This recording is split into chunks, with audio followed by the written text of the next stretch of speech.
ഓഹോ, പുറകിലുണ്ടോ? വട്ടപ്പാറയോടാ കളി.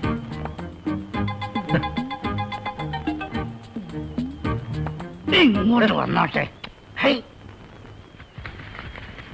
ഒരടക്കും മറയൊക്കെ വേണ്ട എന്റെ പൊന്നച്ചോ.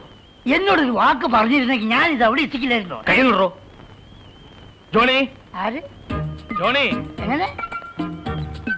എന്താച്ചോ പ്രശ്നം? ആ ജോണി എവിടെ? ജോണിയോ? ഏത് ജോണി? ആ ജീപ്പിൽ വന്നവൻ. ഓ, ജീപ്പിൽ വന്ന ജോണിയോ? എന്തിനാച്ചാ? അത് ഞാൻ അവനോട് പറഞ്ഞോളാം. ഓ, അപ്പൊ അച്ഛൻ മറ്റേതിന് വന്നതല്ലേ അല്ലേ? ഓടോ, അവനെ മദ്യപിപ്പിച്ച് കുടുംബം കലക്കുന്നത് താനാണല്ലേ? അച്ഛോ, ഒരു സൈസ്